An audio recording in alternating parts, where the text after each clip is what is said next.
ഞങ്ങളോട് ഹൃദയത്തിൽ നിയോജനപ്പെട്ടുപോലെ ഞങ്ങളെ രക്ഷിച്ചുകൊള്ളുമേ. എന്തുകൊണ്ട് നല്ല രാജ്യവും ശക്തിയും മഹത്വം എന്നേക്കും നിനക്കുള്ളതാകുന്നു. ആമീൻ. Good evening everyone. നമ്മൾ കഴിഞ്ഞ ആഴ്ചയിൽ ഒന്നാമത്തെ യൂണിറ്റ് കഴിഞ്ഞു. അല്ല, രണ്ടാമത്തെ യൂണിറ്റ് അവസാനിച്ചു. മൂന്നാമത്തെ യൂണിറ്റിലേക്ക് നമ്മൾ ഇന്ന് പ്രവേശിക്കുകയാണ്. കഴിഞ്ഞ 3 ക്ലാസ്സുകളിലും കൃത്യമായിട്ട് വന്ന എല്ലാവരോടുമുള്ള പ്രത്യേകമായ സ്നേഹവും നന്ദിയും അറിയിക്കുന്നു. നെൽസൺ അറ്റൻഡൻസ് എടുക്കണമെന്ന് പ്രത്യേകം പറഞ്ഞിട്ടുണ്ട്. തീർച്ചയായിട്ടും കറക്റ്റ് ആണത്. നെൽസൺ അറ്റൻഡൻസ് എടുക്കുന്നുണ്ട്. അതുകൊണ്ട് നെൽസൺ അത് തീർച്ചയായിട്ടും ഇടണം. അതുപോലെ ഈ ഐഫോൺ ഫുൾ അറ്റൻഡൻസ് കൊടുക്കണേ നെൽസൺ. നെൽസൺ കേൾക്കുന്നുണ്ടോ? അതോ ഐഫോണിന് കൊടുക്കാച്ചോ, കുഴപ്പമില്ല. ഐഫോണിന് അറ്റൻഡൻസും കൊടുക്കണം കേട്ടോ, അല്ലെങ്കിൽ അത് നീതിയാകുകയില്ല. നമ്മൾ നീതിയെ കുറിച്ചൊക്കെയാ സംസാരിക്കാൻ പോകുന്നത്. അപ്പൊ യൂണിറ്റ് 3 നമ്മൾ പ്രവേശിക്കുകയാണ്. എല്ലാവരോടും വളരെ സന്തോഷത്തോടുകൂടി സ്വാഗതം ചെയ്യുന്നു. നമ്മൾ 1 മിനിറ്റ് മുന്നോട്ട് പോയി. കഴിഞ്ഞ ആഴ്ചയിലൊക്കെ നമ്മുടെ സമയം അല്പം പോയെന്നുള്ളത് കൊണ്ട് നമുക്ക് ഇപ്പം അങ്ങ് തുടങ്ങാം. യൂണിറ്റ് 3 ഒന്നാമത്തെ പാഠം യേശുക്രിസ്തുവിനെ കുറിച്ചാണ്.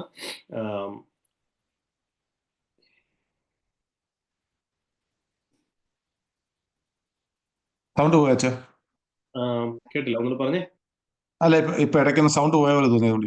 ഇല്ല, ഞാനിവിടെ ഉണ്ട്. യൂണിറ്റ് സോറി, യൂണിറ്റ് 2 അല്ലേ, യൂണിറ്റ് 3 അല്ലേ? യൂണിറ്റ് 3.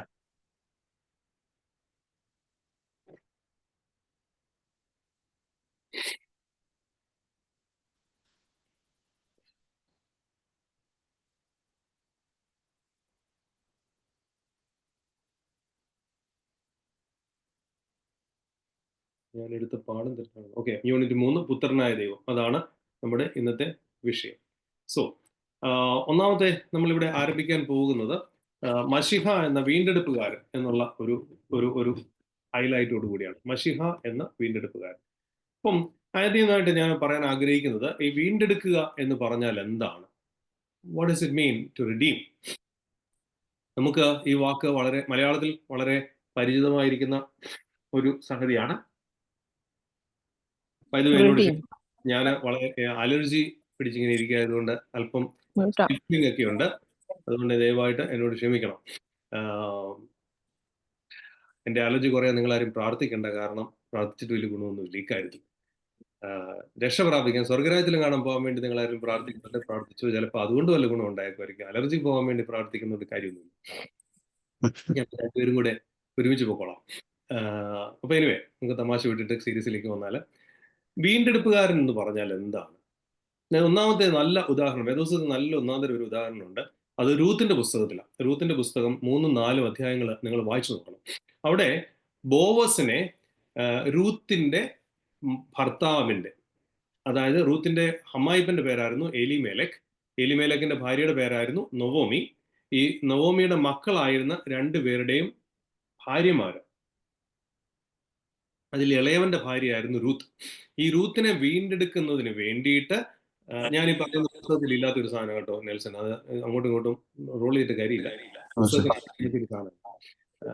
അപ്പം ഞാൻ വീണ്ടെടുപ്പുകാരെന്ന് പറഞ്ഞ കൺസെപ്റ്റ് ഇവിടെ അത്ര ക്ലിയർ അല്ലാത്തതുകൊണ്ട് അത് മനസ്സിലാക്കാൻ വേണ്ടി ഞാൻ ഒരു ഉദാഹരണം പറയാം. അപ്പം റൂത്തിനെ വീണ്ടെടുക്കുന്നതിന് വേണ്ടിയിട്ട് ബോവസ് വന്നു. അപ്പം റൂത്തിന് ബോവസിനേക്കാളും അടുത്ത ഒരു വീണ്ടെടുപ്പുകാരനുണ്ടായിരുന്നു, അതായത് റൂത്തിന്റെ ഭർത്താവിന്. അപ്പൊ ആ ആളുടെ അടുത്ത് ബോവസ് എന്ന് സംസാരിക്കുന്നുണ്ട് 4-ാം അധ്യായത്തിൽ. എടോ, താൻ ഇവിടെ ഇരിക്കൂ. എങ്ങനെയാ വേദോസത്തിൽ ആ വാക്ക് എഴുതിയിരിക്കുക? അപ്പൊ ഞാൻ ചെറുതായിരുന്ന സമയത്ത് എടോ താൻ ഇവിടെ ഇരിക്കൂ എന്നൊക്കെ പറഞ്ഞപ്പോഴത്തേനെ നമ്മൾ വളരെ ഇൻട്രസ്റ്റിംഗ് ആയിട്ടുള്ള ഒരു ഫ്രേസിയോളജി ആണെന്നൊക്കെ ചോദിച്ചു. പക്ഷേ അത് ഇംഗ്ലീഷൊക്കെ വായിക്കുന്ന തന്നെ you please come and sit here sir, എങ്ങനെയാ എഴുതിയിരിക്കുന്നത് ഇംഗ്ലീഷിൽ. അപ്പൊ എനിവേ, അപ്പൊ അദ്ദേഹം വന്ന് അദ്ദേഹത്തോട് ഇരിക്കാൻ പറയുന്നു. എന്നിട്ട് ബോവസ് പറയുന്നുണ്ട്, ഈ പെൺകുട്ടിയെ താനാണ് വീണ്ടെടുക്കേണ്ടത്. അപ്പൊ ഈ വീണ്ടെടുപ്പ് എന്നുള്ള വാക്കിന്റെ അർത്ഥം എന്താ? ഇതിന് നമ്മൾ പെട്ടെന്ന് ഒറ്റ കേൾവിക്ക് കേൾക്കുന്ന മനസ്സിലാക്കുന്ന ഒരു അർത്ഥത്തെക്കാളും വലിയൊരു അർത്ഥമുണ്ട്. റൂത്തിന് മക്കളില്ല, 2 മക്കളും മരിച്ചുപോയി. റൂത്തിന്റെ മരുമക്കൾക്കും മക്കളില്ല. അപ്പോൾ റൂത്തിന്റെ മരുമക്കൾക്കും മരുമകളായിരിക്കുന്ന സോറി നൊവോമിക്ക്, ഞാൻ നൊവോമി എന്ന് ഉദ്ദേശിച്ചത്, റൂത്ത് എന്ന് പറഞ്ഞതിൽ ക്ഷമിക്കണം. നൊവോമിക്ക് മക്കളില്ല, മക്കൾ രണ്ടും മരിച്ചുപോയി.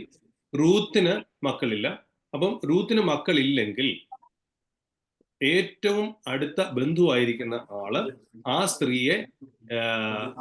സ്ത്രീയെ വിവാഹം കഴിച്ച് അവർക്ക് ഒരു മകളുണ്ടാവണം, അല്ലെങ്കിൽ മകനുണ്ട്. ആ മകൻ അവരെ വീണ്ടെടുക്കണം. അതുകൊണ്ടാണ് സ്ത്രീ ഗർഭം ധരിച്ച് മക്കളെ പ്രസവിച്ച് രക്ഷ പ്രാപിക്കും എന്നിങ്ങനെ വേദോസത്തിൽ എഴുതിയിരിക്കുന്നത്. ഇപ്പൊ റൂത്തിന് മക്കളില്ല. അങ്ങനെ വന്നപ്പോൾ റൂത്തിന് മകനെ കൊടുക്കേണ്ടിയിരിക്കുന്ന ഉത്തരവാദിത്വം എന്ന് പറയുന്നത് ഏറ്റവും അടുത്ത ബന്ധുവിന്. ആ ബന്ധു ബോവസ് എന്ന ബന്ധുവിനെ വിളിച്ചിട്ടാ പറഞ്ഞത്, ഇന്നുപോലെ നവോമി തിരിച്ചു വന്നിട്ടുണ്ട്, അവളുടെ കൂടെ അവളുടെ മരുമകളുമുണ്ട്, അവൾക്കൊരു മകനെ കൊടുക്കുക എന്നുള്ളത് നിന്റെ ഉത്തരവാദിത്വമാണ്, നീ അത് ചെയ്യൂ. അപ്പൊ അയാൾ പറയുന്നുണ്ട്, ആ ബന്ധുവിന്റെ പേര് വേദോസത്തിലില്ല കേട്ടോ, പേരില്ലാതെയാ പറഞ്ഞേക്കുന്നത്, കാരണം അയാൾ അത്രയ്ക്ക് നിരുത്തരവാദിത്വപരമായിട്ട് ബിഹേവ് ചെയ്തു എന്നുള്ളതുകൊണ്ട്. അപ്പൊ അയാൾ പറയുന്നുണ്ട് പറ്റില്ല. അങ്ങനെ പറ്റില്ല എന്ന് പറഞ്ഞപ്പോൾ ബോവസ് മറ്റേ ആ വ്യക്തിയുടെ ചെരുപ്പൂരി മേടിച്ചു. അക്കാലത്തെ ഉടമ്പടിയുടെ അടയാളമായിരുന്നു ചെരുപ്പൂരി കൊടുക്കുക. ചെരുപ്പൂരി കൊടുത്തിരുന്നു. കാരണം ഈ ഉത്തരവാദിത്വം എടുത്തു കഴിഞ്ഞാൽ പിന്നെ ആ കൊച്ചു വളർന്നു വരുന്നവരത്തേക്കും അതിന്റെ ബാക്കി ചെലവുകളും ഉത്തരവുകളും ഒക്കെ ഇയാളുടേതാണ്.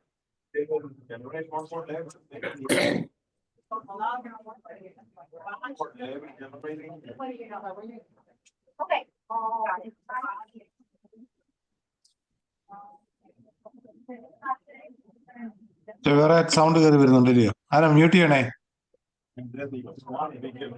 സാബു മ്യൂട്ട് ചെയ്യണേ. അതുകൊണ്ട് അദ്ദേഹം പറയുന്നുണ്ട്, എനിക്കിത് പറ്റില്ല. സോ ബോവസ് ചെരുപ്പൂരി വാങ്ങി ഈ നവോമിയെയും റൂത്തിനെയും വീണ്ടെടുത്തു. എന്ന് പറഞ്ഞാൽ രക്ഷയില്ലാത്ത ഒരാൾക്ക് രക്ഷ കൊടുക്കുന്ന ഒരു സംഗതിയാണ് ഈ വീണ്ടെടുപ്പ്. ഇനി ഇതിനെ മാനവജാതിയുടെ മുഴുവന്റെയും കോണ്ടെക്സ്റ്റിൽ നിന്ന് അപ്ലൈ ചെയ്ത് നോക്കിയേ. പാപം ചെയ്ത് വീണുപോയ മാനവജാതിക്ക് രക്ഷയില്ലാതെ വന്നപ്പോൾ അവിടെ രക്ഷ കൊടുത്ത വ്യക്തിയായിട്ട് കർത്താവ് വരുന്നു. ഇതാണ് പഴയ നിയമത്തിലെ വീണ്ടെടുപ്പുകാരൻ എന്ന പദം പുതിയ നിയമത്തിൽ ക്രിസ്തുവിന് വളരെ അടുത്തു വരുന്ന ഒരു സംഗതിയാണ്. ഇതാണ് ഈ വീണ്ടെടുപ്പിന്റെ അടയാളം. ഇത് എല്ലാവർക്കും മനസ്സിലായെന്ന് ഞാൻ വിചാരിക്കുന്നു. രൂത്തിന്റെ പുസ്തകം 3-4 അധ്യായങ്ങൾ വായിച്ചു നോക്കാം. ഈ യഹോവയുടെ അഭിഷിക്തൻ എന്ന് പറഞ്ഞാൽ ചോദിക്കുമ്പോൾ ക്രിസ്തു ഒരു മകനായിട്ട് വന്നു എന്നുള്ള, ദൈവത്തിന്റെ മകനായിട്ട് വന്നു അല്ലേ? നമ്മള് വേറൊരു മകനില്ലാത്ത ജനങ്ങളിൽ മകനില്ലാത്തത് കൊണ്ട് ക്രിസ്തു ഒരു മകനായിട്ട് വന്നതാണ്. അല്ല, മാനവജാതി മുന്നോട്ട് പോകാൻ ഒരു മാർഗമില്ലാത്ത അവസ്ഥയിൽ വന്നപ്പോൾ, അതായത് മാനവജാതി നവോമിയെ പോലെ മക്കള്, അതായത് അടുത്ത തലമുറയെ കൊടുക്കാൻ മക്കളില്ലാത്ത ഒരവസ്ഥയിലേക്ക് വന്നപ്പോൾ ആ മാനവജാതിയെ ഏറ്റെടുത്ത്, നീ എന്റേതാകുന്നു എന്ന് പറഞ്ഞ് ഏറ്റെടുത്ത് ആ മാനവജാതിക്ക് രക്ഷ നൽകുന്നവൻ എന്നുള്ള അർത്ഥത്തിലാണ്. നീ കുറച്ച് അതിപ്പോ ചോദിച്ചത് നന്നായി. എഫേസ്യ ലേഖനത്തിൽ കല്യാണത്തിന് വായിക്കുന്ന ഭാഗമില്ലേ, കുറ്റമോ കുറവോ തത്തുല്യങ്ങളായ മറ്റു വലുതുമോ ഇല്ലാതെ സഭയെ സ്വകീയാക്കി തീർത്തു എന്നെഴുതിയിരിക്കുന്നത് എക്സാക്ട്ലി ഈ കൺസെപ്റ്റാണിത്. എഫേസ്യ ലേഖനം 5-ാം അധ്യായത്തിലും 6-ാം അധ്യായത്തിന് തുടക്കത്തിലുമാണ് വിവാഹത്തിന്റെ എവങ്കേലിയോൻ. അതായത് ഭർത്താവായിട്ട് സഭയെ ഭാര്യയായിട്ട് സ്വീകരിച്ചു, മാനവജാതിയെ മുഴുവനും തൻ്റെ തായിട്ട് സ്വീകരിച്ചു. ഇതിനെയാണ് വീണ്ടെടുക്കുക എന്നുള്ള വാക്കുകൊണ്ട് ഉദ്ദേശിക്കുന്നത്. ക്ലിയർ ആയോ നെൽസൺ? അപ്പോൾ യഹോവയുടെ അഭിഷിക്തൻ എന്നൊരു വാക്ക്. അപ്പൊ അഭിഷേകം ചെയ്യാന്ന് പറഞ്ഞാൽ ശൗലിനെ രാജാവായിട്ട് അഭിഷേകം ചെയ്ത് ഓർക്കണം. പ്രത്യേക ഒരു കോളിന് വേണ്ടി വിളിച്ച് വേർതിരിച്ചിരിക്കുന്നു എന്നാണ് അതിനർത്ഥം. അതുപോലെ മശിഹ ഒരു പ്രത്യേക ഒരു കോളിംഗ് മശിഹായിക്കൊണ്ട് എന്ന് പറഞ്ഞാൽ ഒരു പ്രത്യേക കർമ്മം ചെയ്യുവാൻ വേണ്ടിയിട്ട് മശിഹായെ വിളിച്ച് വേർതിരിച്ചിരിക്കുന്നു. അങ്ങനെ ഉള്ള വേർതിരിച്ചിരിക്കുന്ന ആളാണ് അഭിഷേകം ചെയ്യപ്പെട്ടിരിക്കുന്നത്. അങ്ങനെ യഹോവയുടെ അഭിഷിക്തൻ യേശുക്രിസ്തുവിന്റെ വേറൊരു ടെക്നിക്കൽ ടേമാണ്. മൂന്നാമത്തേതാണ് ദാവീദ് കുലത്തിൽ നിന്നൊരു വിമോചകൻ. ദാവീദ് കുലത്തിൽ ഒരു മഹാപുരോഹിതനുണ്ടാവും. പക്ഷെ ദാവീദ് രാജവംശമാണ്, യൂദ രാജവംശത്തിൽ ഒരു പുരോഹിതൻ ഉണ്ടാവുമോ? പുരോഹിതൻ ലേവി കുടുംബത്തിൽ നിന്ന് വരേണ്ടതാണ്. പക്ഷേ രാജകീയ കുടുംബത്തിൽ നിന്നും ഒരു പുരോഹിതൻ ഉണ്ടായി വരുന്നു. അത് ലേവ്യ പുസ്തകത്തിലുണ്ട്. 76-ാമത്തെ പേജിൽ ബഹുമാനപ്പെട്ട മാത്യു വൈദ്യനസനെ കുറിച്ച് വിശദമായിട്ട് പറഞ്ഞിട്ടുണ്ട്. അത് ഞാൻ ഇനി മുന്നോട്ട് അതിനെക്കുറിച്ച് കൂടുതൽ പോകുന്നില്ല. നാഥാൻ പ്രവാചകൻ മശിഹ എന്ന രാജാവിനെ കുറിച്ച് പ്രവചിക്കുന്നുണ്ട്. ദാവീദിന് സ്ഥിരമായ ഒരു ഭവനം ഞാൻ പണി, എന്റെ പുത്രനിൽ കൂടി ഞാൻ എന്റെ ഉടമ്പടി ബന്ധം കാത്തു സൂക്ഷിക്കും. പരസ്പരമുള്ള വിശ്വസ്തതയാണ് ഈ ഉടമ്പടിയുടെ അടയാളം. ശ്രദ്ധിച്ചു നോക്കണം. യഹോവയും യാവേയും ഇസ്രായേലും തമ്മിലുള്ള ബന്ധം ഭാര്യാഭർത്തൃ ബന്ധത്തിന് സമാനമാണ്. ഭാര്യയും ഭർത്താവും തമ്മിലുള്ള ബന്ധം എന്താണ്? വിശ്വസ്തതയുടെ ബന്ധമാണ്. നീ അല്ലാതെ എനിക്ക് വേറെ സ്ത്രീകളുമായി ബന്ധമില്ല എന്നും നീ അല്ലാതെ വേറെ പുരുഷനുമായി എനിക്ക് ബന്ധമില്ല എന്നും ഭാര്യയും ഭർത്താവും പരസ്പരം പറയുന്നിടത്താണ് ആ ബന്ധം ഉണ്ടാവുന്നത്. ദൈവത്തോടുള്ള വിശ്വസ്തതയും ദൈവമല്ലാതെ എനിക്ക് വേറെ ദൈവമില്ല എന്നുള്ള ഏറ്റുപറച്ചിലുമാണ് ഈ ബന്ധത്തിന്റെ അടയാളം. അപ്പൊ അതുകൊണ്ടാണ് ഭാര്യാഭർത്തൃ ബന്ധവുമായിട്ട് ഇതിനെ താരതമ്യം ചെയ്തിരിക്കുന്നത്. ഇനിയും ചില സങ്കീർത്തനങ്ങൾ, രാജകീയ സങ്കീർത്തനം, റോയൽ സോംസ് എന്ന് പറയുന്ന 2, 18, 20, 21, 45, 72, 101, 110, 132 എന്നിങ്ങനെയുള്ള സങ്കീർത്തനങ്ങൾ. ഈ സങ്കീർത്തനങ്ങളിലൊക്കെ ദൈവം രാജാവാകുന്നു. ആ രാജാവിന്റെ ദൃശ്യനായിരിക്കുന്ന ദൃശ്യനായിരിക്കുന്ന വ്യക്തിയാണ് ആര്? മശിഹ. ഈ മശിഹ എന്നുള്ള വാക്കിന്റെ അർത്ഥം തന്നെ അഭിഷേകം ചെയ്യപ്പെട്ടിരിക്കുന്നവൻ എന്നാണ്. മെഷഹോ എന്ന സുറിയാനി വാക്കിന് എണ്ണ എന്നാണ് അർത്ഥം. ആ മെഷഹോ കൊണ്ട് തഴുകപ്പെട്ടിരിക്കുന്നവൻ ആരോ അവനാണ് അഭിഷേകം ചെയ്യപ്പെട്ടത്. ഇനി നിങ്ങൾ ഒരു കാര്യം ശ്രദ്ധിക്കണം. മാമോദീസായിൽ അഭിഷേകം ചെയ്യുന്നുണ്ട് ഒരു വ്യക്തിയെ. എന്തുകൊണ്ട് അഭിഷേകം ചെയ്യുന്നത്?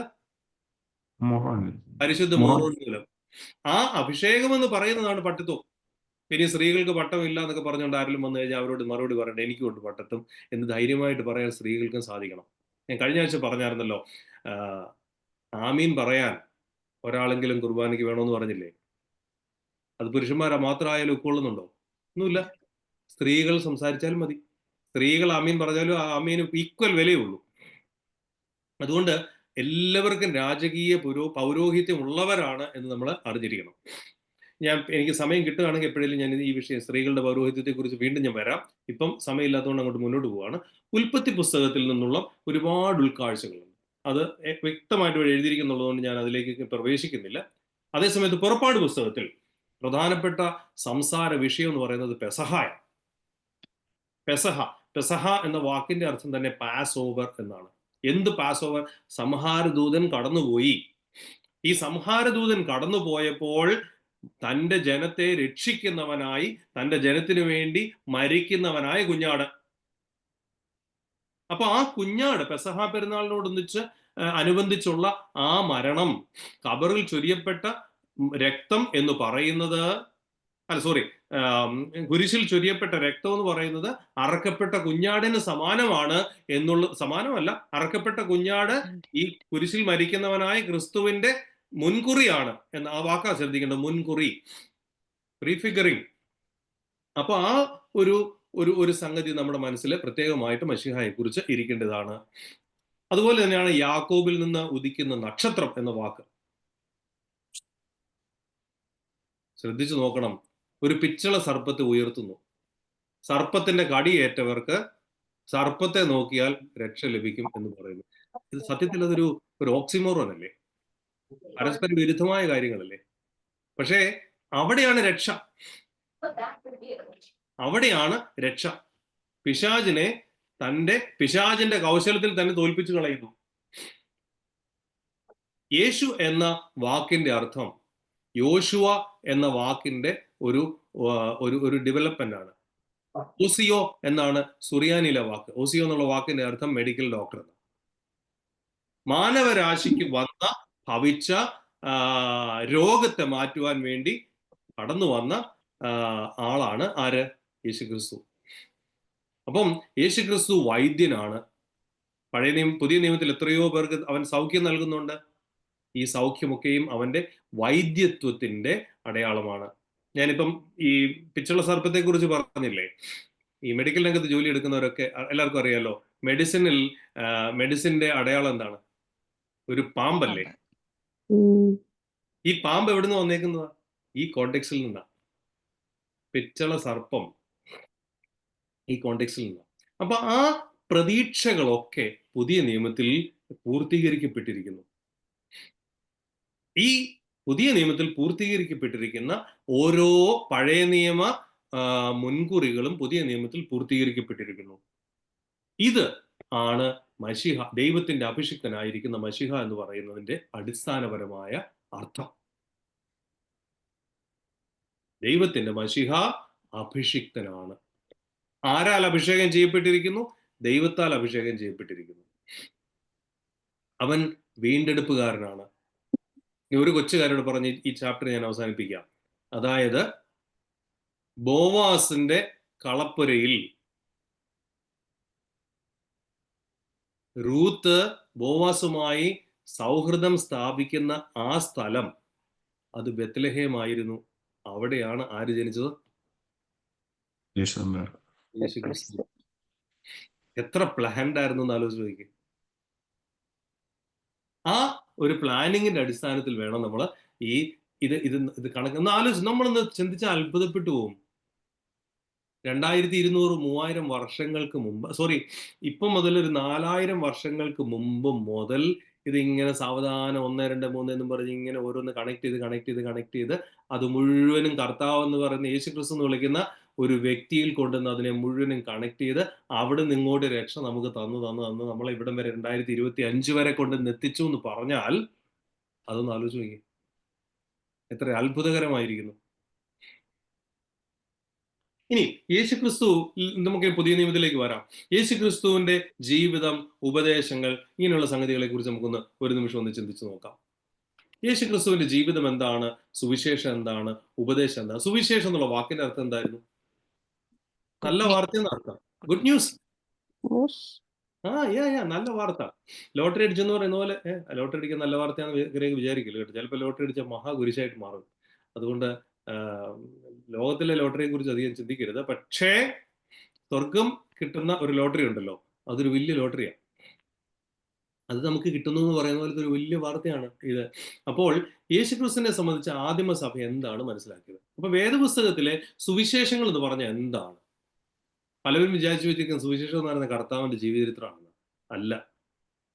കർത്താവിന്റെ ജീവചരിത്രം, അവൻ അവിടെ ഉണ്ടായതുണ്ട്, മരിച്ചതുണ്ട്, അപ്പോൾ ഇതിന്റെ ഇടയ്ക്കുള്ള ബാക്കി സംഗതികളെല്ലാം ഉണ്ട്. അപ്പൊ കർത്താവിന്റെ ജീവചരിത്രമാണ് ഈ പറഞ്ഞു വെച്ചിരിക്കുന്ന പലരും വിചാരിക്കുന്നത്. അങ്ങനെയല്ല. സുവിശേഷങ്ങൾ എന്ന് പറയുന്നത് ഇവൻ ദൈവത്തിന്റെ പുത്രനാകുന്നു. ഞാൻ അതിലേക്ക് വരാം കേട്ടോ. ദൈവത്തിന്റെ പുത്രനാകുന്നു, ദൈവപുത്രനായിരിക്കുന്നവൻ ജനിച്ചു. അവൻ ജനിച്ചത് പ്രത്യേക ലക്ഷ്യത്തിന് വേണ്ടിയാണ്. ആ ലക്ഷ്യം എന്ന് പറയുന്നത് നശിച്ചു പോകുന്ന മാനവജാതിക്ക് രക്ഷയെ നൽകാനാണ്. അവൻ രക്ഷ നൽകിയ രീതി ഇതൊക്കെ ആയിരുന്നു. അത്രേ ഉള്ളൂ സുവിശേഷം. നമ്മളിന്ന് കുരിശ് വരച്ചാൽ ഈ കുരിശുവരയുടെ അർത്ഥം എന്താ? സ്വർഗത്തിൽ നിന്ന് ഇറങ്ങി മക്കളായിരുന്നമ്മേ മക്കളാക്കി തീർത്തു. അങ്ങനെയാണല്ലോ എല്ലാവരും പഠിച്ചേക്കുന്നത്. ശരിക്കും അതല്ല, അതിൽ കൂടുതലാണ് കുരിശുവരയുടെ അർത്ഥം. എന്താണ്? അവൻ ഭൂമിയിലേക്ക് ഇറങ്ങി വന്നു, നമുക്ക് രക്ഷ തന്നു. ഇതാണ് സുവിശേഷം. ഓരോ തവണ നമ്മൾ കുരിശു വരയ്ക്കുമ്പോഴും നമ്മൾ ഏറ്റു പറയുന്നത് എന്താണ്? യേശുക്രിസ്തു ദൈവമാകുന്നു. ഇതാണ് സുവിശേഷം. അപ്പൊ അത് പ്രത്യേകമായിട്ട് നമ്മൾ ഓർത്തിരിക്കണം. ഈ അപ്പോസ്തല പ്രവൃത്തികൾ ചരിത്ര പുസ്തകമാണെന്നാണ് പലരും വിചാരിച്ചിരിക്കുന്നത്. അപ്പോസ്തല പ്രവൃത്തികൾ ചരിത്ര പുസ്തകമല്ല, അത് ഒരു തിയോളജിക്കൽ ടെക്സ്റ്റാണ്. കർത്താവ് ആരംഭിച്ച രക്ഷയുടെ മാർഗം, വാക്കേല അപ്പോസ്തല പ്രവൃത്തികൾ തുടങ്ങുന്ന മാർഗം എന്ന് പറഞ്ഞാൽ ക്രൈസ്തവ ജീവിതത്തെ മാർഗം എന്നാണ് വിളിക്കുന്നത്. കർത്താവ് ആരംഭിച്ച രക്ഷയുടെ മാർഗം അപ്പോസ്തലന്മാർ എങ്ങനെ പ്രചരിപ്പിച്ചു എന്നാണ് അപ്പോസ്തല പ്രവൃത്തികൾ പറയുന്നത്, അല്ലാതെ ചരിത്രമല്ല അവിടെ പറയുന്നത്. ഇത് നമ്മൾ പ്രത്യേകമായിട്ടും മനസ്സിൽ ശ്രദ്ധിച്ചിരിക്കണം. അപ്പോൾ യേശുക്രിസ്തുവിന്റെ ജീവിതം എങ്ങനെയായിരുന്നു? അത് വേദപുസ്തകത്തിൽ എഴുതിയിട്ടുണ്ട്, പിന്നീട് സഭയുടെ പാരമ്പര്യത്തിലുണ്ട്, സഭയുടെ ചരിത്രത്തിലുണ്ട്, ചിത്രകലകളിലുണ്ട്. റോമിൽ ചെന്നാൽ കാറ്റക്കോമ്പിൽ പോയി നോക്കാമെന്നുണ്ടെങ്കിൽ, ഞാൻ പോയിട്ടുണ്ട് റോമിലെ കാറ്റക്കോമ്പിൽ. അവിടെ ചെന്ന് കഴിഞ്ഞാൽ നമുക്ക് കാണാം, അവർ ചിത്രകലകളിൽ അവിടെ ഉണ്ടാക്കി വെച്ചിട്ടുണ്ട്. നിങ്ങളൊക്കെ കണ്ടിട്ടുണ്ടാവില്ല, ഞാൻ പലപ്പോഴും പറഞ്ഞിട്ടുള്ളൊരു സംഗതിയാണ്. ആരെങ്കിലും നേരത്തെ കേട്ടിട്ടുണ്ടോ എന്നോട് ക്ഷമിക്കണം. നിങ്ങളൊക്കെ കേട്ടിട്ടുണ്ടോ, കണ്ടിട്ടുണ്ടോ ഈ കാറിന്റെ പുറകിൽ ഒരു മീനിന്റെ പടം വരച്ചു വെച്ചിരിക്കുന്നത്? കാണാറുണ്ട്. വേറെ ഡിസ്കഷൻ വരുന്നുണ്ടേ, ഒന്ന് മ്യൂട്ട് ചെയ്യണേ. കാറിന്റെ പുറകിൽ ഈ മീനിന്റെ പടം വരച്ചു വെച്ചിരിക്കുന്ന ഒരു വളരെ പഴയ ക്രൈസ്തവ സിമ്പലാണ്. ഇക്തൂസ് എന്നാ മീൻ എന്നുള്ളതിന് ഗ്രീക്ക് പറയുന്നത്. ഈസൂസ് ക്രിസ്തുസ് തെയ്യു കുയു സോറ്റീർ എന്ന് വിളിക്കുന്ന ഒരു ഒരു ഒരു ഒരു ഒരു 5 വാക്കിന്റെ ഷോർട്ട് ഫോം ആണ് ഇക്തൂസ്. അതായത് Jesus Christ Son of God Saviour. അതിന്റെ ഒരു ഷോർട്ട് ഫോം ആണ് ഇക്തൂസ്. ഇക്തൂസ് എന്ന് പറഞ്ഞ വാക്കിന്റെ അർത്ഥം ലിറ്ററലി ആ വാക്കിന്റെ അർത്ഥം മത്സ്യം എന്നാണ്. പക്ഷേ ഈ മത്സ്യം യേശു ക്രിസ്തുവിന്റെ അടയാളമാണ്. ഇനിയിപ്പോ നിങ്ങൾ ഒന്ന് ആലോചിച്ച് നോക്കിക്കേ, പത്രോസിനോട് പോയി മീൻ പിടിച്ചുകൊണ്ട് വന്നിട്ട് അതിനെ വായിൽ നിന്ന് നാണയം എടുത്തുകൊണ്ട് കൊടുക്കാൻ പറഞ്ഞതിന്റെ പിന്നിലെ ഒരു സാങ്കത്യം ആലോചിച്ച് നോക്കിക്കേ. 153 വലിയ മത്സ്യങ്ങളെ പിടിച്ച് കരയിലിട്ടു എന്ന് പറയുന്നതിന്റെ സാങ്കത്യം ഒന്ന് ആലോചിച്ച് നോക്കിക്കേ. എവിടെയെല്ലാം ഇതൊക്കെ കൊണ്ട് കണക്ട് ചെയ്ത് വെച്ചിട്ടുണ്ടെന്ന് ആലോചിച്ച് നോക്കിക്കേ. അപ്പം യേശുക്രിസ്തു ഒരു ചരിത്രത്തിലെ പുരുഷനാണ് എന്നാണ് അടുത്ത്. അപ്പം നമ്മൾ ഈ വിശ്വാസ പ്രമാണം ചൊല്ലുമ്പോൾ നിങ്ങൾ ശ്രദ്ധിച്ചിട്ടുണ്ടോ? പൊന്തിയോസ് പീലാത്തോസിന്റെ ദിവസങ്ങളിൽ എന്ന് പ്രത്യേകം പറഞ്ഞ് ചരിത്രത്തിൽ ഉണ്ടായിരുന്ന ഒരാളാണ് പൊന്തിയോസ് പീലാത്തോസ്. അപ്പം യേശുക്രിസ്തുവൻ ഒരു ചരിത്ര മനുഷ്യനായിരുന്നു. ഭൂമിയിൽ ജനിച്ചു, ദൈവം മനുഷ്യനായി ഈ ഭൂമിയിൽ ജനിച്ചു എന്ന് പറയാൻ വേണ്ടിയിട്ടാണ് പീലാത്തോസിന്റെ പേര് അവിടെ എഴുതിയത്. അല്ല, പീലാത്തോസ് പരിശുദ്ധനായതുകൊണ്ടൊന്നല്ല. പീലാത്തോസിനെ ആരെങ്കിലും മാർ പീലാത്തോസ് എന്ന് വിളിക്കുന്നത് കേട്ടിട്ടുണ്ടോ? ഇല്ല. പക്ഷേ യേശുക്രിസ്തുവിന്റെ പേര് കൂടാതെ വിശ്വാസ പ്രമാണത്തിലുള്ള ഒരേ ഒരു വ്യക്തി ആരാ? പീലാത്തോസ് മാത്രമേ ഉള്ളൂ. അവിടെ പത്രോസോ പൗലോസോ മാർത്തോമാ ആരുമില്ല. പീലാത്തോസ് ഒറ്റ ഒരുത്തം മാത്രമേ ഉള്ളൂ. അതിന്റെ കാരണം എന്താ? ഇവൻ ചരിത്രത്തിൽ ജീവിച്ച മനുഷ്യനായിരുന്നു എന്ന് പറയാം. അപ്പം ഈ ഒരു കാര്യം ശ്രദ്ധിച്ചു നോക്കണം. ക്രിസ്ത്യാനികളെ പറ്റി പലരും വേറെ എഴുതിയിട്ടുണ്ട്. ഇപ്പം ഈ സ്യൂട്ടോണിയസ് എന്ന് വിളിക്കുന്ന റോമൻ ചരിത്രകാരൻ ക്ലൗഡിയൂസിന്റെ ജീവചരിത്രം എന്ന് പറഞ്ഞ ആ പുസ്തകത്തില് ക്രിസ്ത്യാനികളെ കുറിച്ച് പറയുന്നുണ്ട്. റോമിൽ നിങ്ങൾ പോയിട്ടുണ്ടെന്നുണ്ടെങ്കിൽ ടൈറ്റസിന്റെ ആർച്ച് എന്നും പറഞ്ഞൊരു ആർച്ച് ഉണ്ട് അവിടെ. ടൈറ്റസിന്റെ ആർച്ച് ഓഫ് ടൈറ്റസ്. അത് ഈ ഇസ്രായേലിനെ, അതായത് ഈ യെരുശലേമിനെ റോമക്കാരെ അവസാനമായിട്ട് ടോട്ടലി ഡിസ്ട്രോയ് ചെയ്തതിന്റെ അടയാളമായിട്ട് ഉണ്ടാക്കിയിരിക്കുന്ന ആ ടൈറ്റസിന്റെ ആർച്ച് വരുന്നതിന് തൊട്ട് മുമ്പാണ് ക്ലൗഡിയസ്. നീറോയ്ക്ക് മുമ്പുള്ള രാജാവായിരുന്നു ക്ലൗഡിയസ്. റോമ ചക്രവർത്തി കൈസറായിരുന്നു ക്ലൗഡിയസ്. ഈ ക്ലൗഡിയസിന്റെ ചരിത്രം എഴുതിയിരിക്കുന്ന സ്യൂട്ടോണിയസ് ക്രൈസ്തവരെ കുറിച്ച് എഴുതുന്നുണ്ട്. ക്രിസ്തു എന്ന് പറയുന്ന ഒരു മനുഷ്യൻ കലഹം ഉണ്ടാക്കി, വഴക്കുണ്ടാക്കി. കാരണം യഹൂദന്മാരെന്നും അടിവെക്കുമായിരുന്നു. അങ്ങനെ അടിവെക്കുന്ന ഒരുത്തനെ പിടിച്ചിട്ടതാണ് ബറബ്ബാസ്. അന്നേരം അതിലും വലിയ അടി ഉണ്ടാക്കിക്കൊണ്ട് വേറെ വന്നേക്കുന്നത്, അവനെ തല്ലിക്കൊന്നേക്കാന്ന് വിചാരിച്ചു. അപ്പൊ യഹൂദന്മാരെ തന്നെ കൊണ്ടേക്കും കൊടുത്തു. അപ്പൊ പീലാത്തോസിന് കാര്യങ്ങൾ എളുപ്പമായി. അവസാനം പീലാത്തോസ് കൈ കഴിച്ചു പറഞ്ഞു, നിങ്ങളുടെ കാര്യം കൊണ്ട് നിങ്ങൾ കൊണ്ട് ചെയ്തോളാൻ പറഞ്ഞു. ഇത്ര ക്ലവറായിട്ടാണ് പീലാത്തോസ് ചെയ്തത്. അതുകൊണ്ട് തന്നെ പീലാത്തോസിന്റെ പേര് എല്ലാ ദിവസവും നമ്മൾ 2 പ്രാവശ്യം പറയുന്നുണ്ട്. പക്ഷെ അവൻ രക്ഷ കിട്ടിയോ? കർത്താവ് പേരിലും കൊടുത്തേക്കും കിട്ടി. അത്ര എനിക്കറിയാൻ മേല കേട്ടോ, എന്റെ അറിവിലില്ല. ഇനി അത് കഴിഞ്ഞിട്ട് അടുത്ത ആളാണ് ടാസിറ്റസ്. ടാസിറ്റസ് എന്ന് പറയുന്നത് ഈ നീറോയുടെ ചരിത്രം എഴുതിയ ആളാണ്. ഇപ്പൊ നീറോയുടെ ചരിത്രം, ക്രിസ്ത്യാനികളെ മുഴുവനും കുഴപ്പക്കാരാണ്, ഇവന്മാര് കാരണമാണ് ഇവിടെ തീ ഉണ്ടായത് എന്ന് നീറോ അങ്ങ് തീരുമാനിച്ചു. അതുകൊണ്ട് ക്രിസ്ത്യാനികളെല്ലാം തല്ലിക്കൊന്നേക്കണം, അവന്മാരെ ചുട്ടുകൊല്ലണം, ക്രിസ്ത്യാനികളെ എല്ലാരെയും മൃഗങ്ങൾക്ക് എറിഞ്ഞു കൊടുക്കണം എന്നിങ്ങനെയൊക്കെ നീറോ തീരുമാനിച്ചു. എന്നിട്ട് ഇത് കണ്ട് ആസ്വദിക്കുക എന്നുള്ളതായിരുന്നു നീറോയുടെ ഒരു വലിയ തമാശ. റോമിലെ നദിയുടെ പേരാണ് ടൈബർ. പക്ഷെ നീറോ വളരെ വളരെ ഹെയ്റ്റഡ് ചക്രവർത്തിയായിട്ടാണ് മരിച്ചത്. എന്നിട്ട് നീറോയുടെ ശവം ഈ ടൈബർ നദി കൂടെ ഒഴുക്കി വിട്ടു ഇത് ഏതെങ്കിലും തീരത്തോട്ട് അടുക്കാൻ വരുമ്പോഴത്തേന് മനുഷ്യരെന്ത് ചെയ്തു? ഒരു കോൽ വെച്ചിട്ട് ഒരൊറ്റ കുത്തു വെച്ചു കൊടുക്കും. ഇത് ഇങ്ങോട്ട് അടുക്കണ്ട, ഇവിടെ അടുക്കും, ഞങ്ങളുടെ ഗ്രാമത്തിൽ അടുക്കണ്ട, പൊക്കോട്ടെ. അങ്ങനെ നീറോ ഒഴുകി മെഡിറ്ററേനിയൻ സീയിൽ ചെന്ന് ചേർന്നു എന്നൊക്കെയാണ് റോമിൽ ചെന്ന് അവർ പറയുന്നത്. അടുത്ത ആളാണ് പ്ലീനി. പ്ലീനി എന്ന് പറയുന്നത് ഗവർണറായിരുന്നു. ബിഥുനിയയിലെ ഗവർണറായിരുന്നു പ്ലീനി. AD 112. പ്ലീനി പ്രത്യേകം എഴുതുന്നുണ്ട്, എത്ര തവണ ഇവരെ നിർബന്ധിച്ചാലും അവരവരുടെ ദൈവത്തെ തള്ളി പറയുന്നില്ല. ക്രിസ്ത്യാനികളെ കുറിച്ച് പ്രത്യേകം എഴുതിയിരിക്കുക. അവര് ക്രിസ്തുവിനെ സ്തുതിക്കുന്ന ഗീതങ്ങൾ ആലപിക്കുന്നു.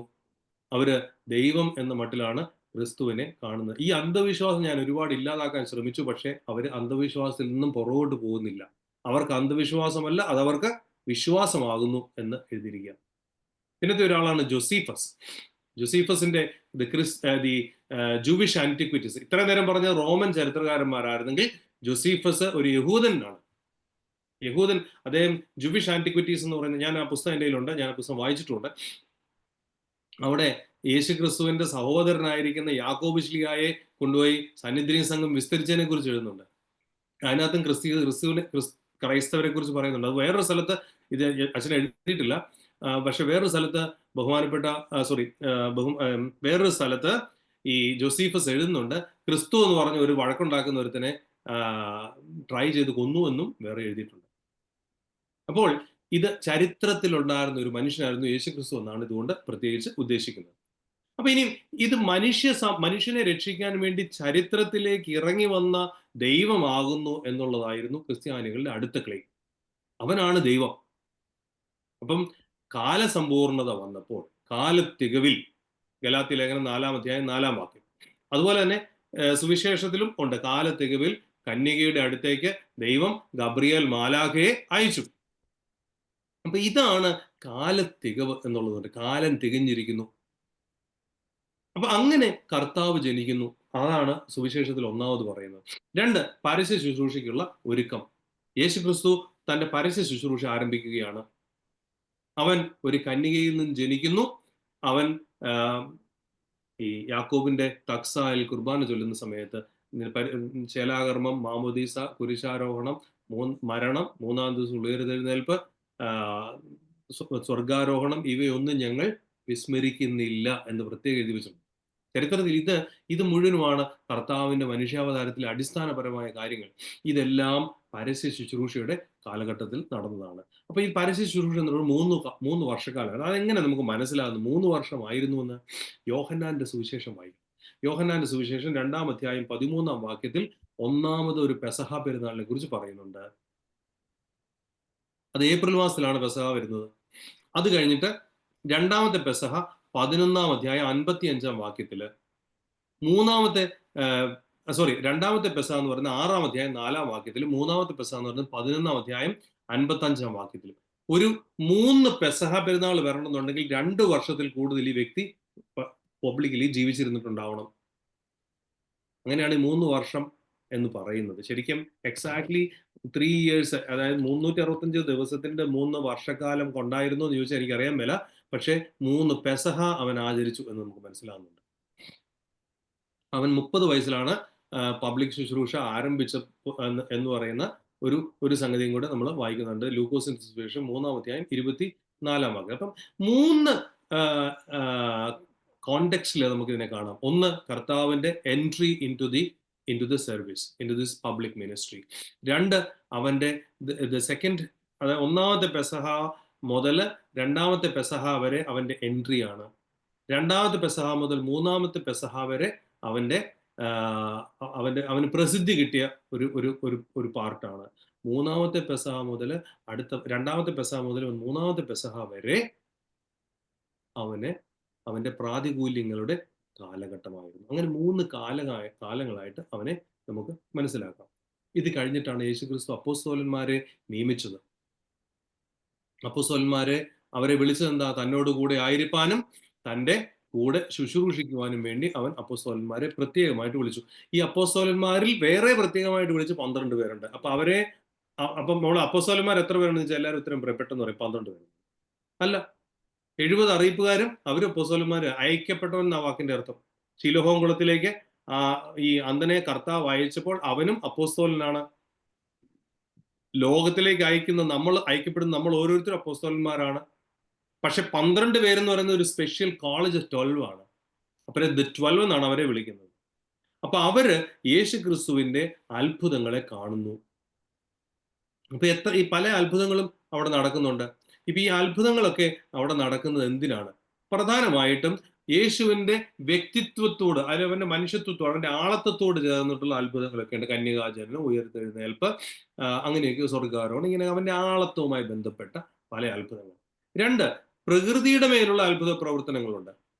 ഉദാഹരണത്തിന് വെള്ളത്തെ വീഞ്ഞാക്കി, കടലിനെ ശാന്തമാക്കി, 5 അപ്പം കൊണ്ട് 5000 പേർക്ക് ഭക്ഷണം കൊടുക്കുന്നു, വിധവയുടെ മകനെ ഉയർപ്പിക്കുന്നു, ലാസറിനെ ഉയർപ്പിക്കുന്നു, അത്തിയോട് പറഞ്ഞു ഇനി മേലാൽ നിന്റെ അടുത്ത് നിന്ന് ആരും ഭക്ഷണം കഴിക്കാതിരിക്കട്ടെ, നിന്ന് ആരും കഴിക്കാതിരിക്കട്ടെ, അത്തി ഉണങ്ങിപ്പോകുന്നു. അങ്ങനെ പല പരിപാടിയും കർത്താവ് ചെയ്തിട്ടുണ്ട്. ഇനി 3-ാമത്തത് ആത്മാക്കളോടുള്ള കാരുണ്യം. അന്ധന് സൗഖ്യം കൊടുക്കുന്നത്, മരിച്ചവരെ ഉയർപ്പിക്കുന്നത്.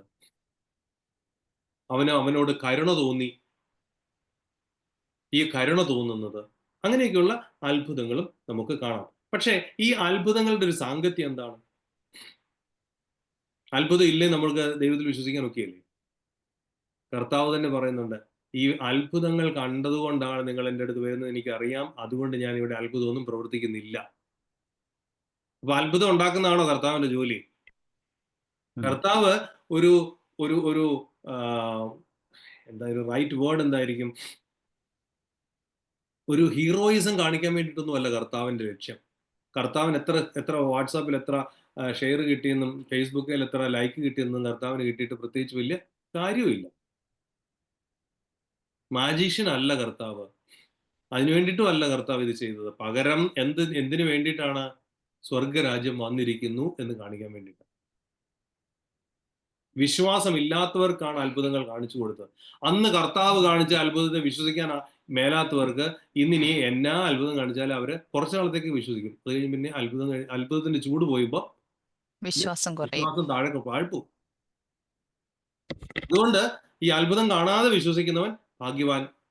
അപ്പൊ അങ്ങനെ യേശുക്രിസ്തു ചരിത്രത്തിൽ ജനിച്ച്, ചരിത്രത്തിൽ നടന്ന്, ചരിത്രത്തിൽ മരിച്ച്, ചരിത്രത്തിൽ ഉയർത്തെഴുന്നേറ്റ്, ചരിത്രത്തിൽ സ്വർഗാരോഹണം ചെയ്തവനാണെന്ന് വിശ്വസിക്കുന്ന ഏതൊരുവനും പരസ്പരം അങ്ങോട്ടും ഇങ്ങോട്ടും ധൈര്യപ്പെടുത്തുന്ന വാക്കിന്റെ പേരാണ് സുവിശേഷം.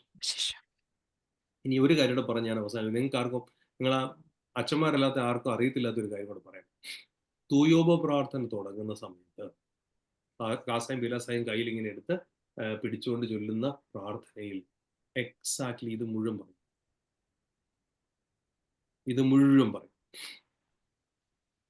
അതുകൊണ്ട് ഇത് വളരെ കൃത്യമായിട്ട് ഉള്ള ഒരു സംഗതിയാണ് എന്ന് നമ്മൾ അറിഞ്ഞിരിക്കുക.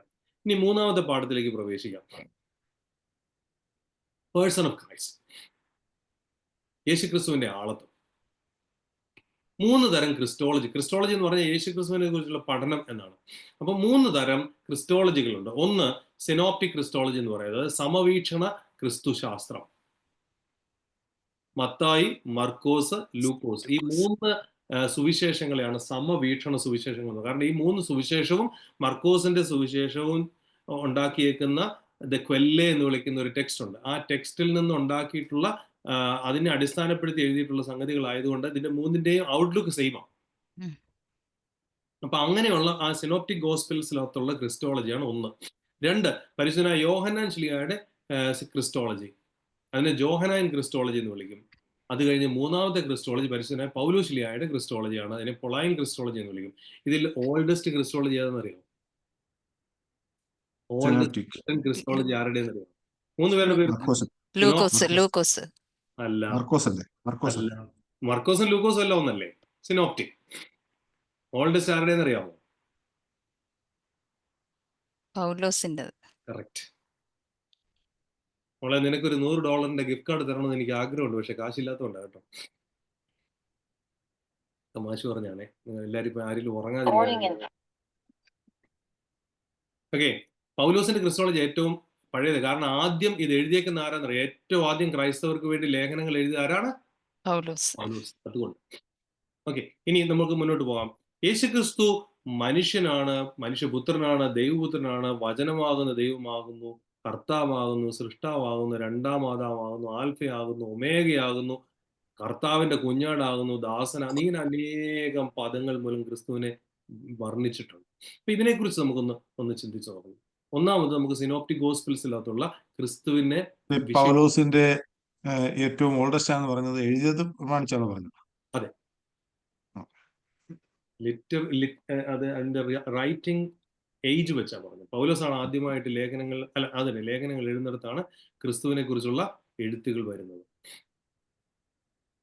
ഇനി സിനോപ്റ്റിക് ഗോസ്പെൽസിനകത്തുള്ള ക്രിസ്റ്റോളജി. അപ്പൊ ഒന്നാമത്തെ വാക്കാണ് സൺ ഓഫ് മാൻ, മനുഷ്യപുത്രൻ. ബർനാഷ എന്ന് എബ്രായ പദത്തിലുണ്ട്, ബർനോഷോ എന്ന് സുറിയാനിയിലുണ്ട്. ഇതിന്റെ അർത്ഥം ബേസിക്കലി വൺ ഹ്യൂമൻ, അത്രേ ഉള്ള അതിനർത്ഥം.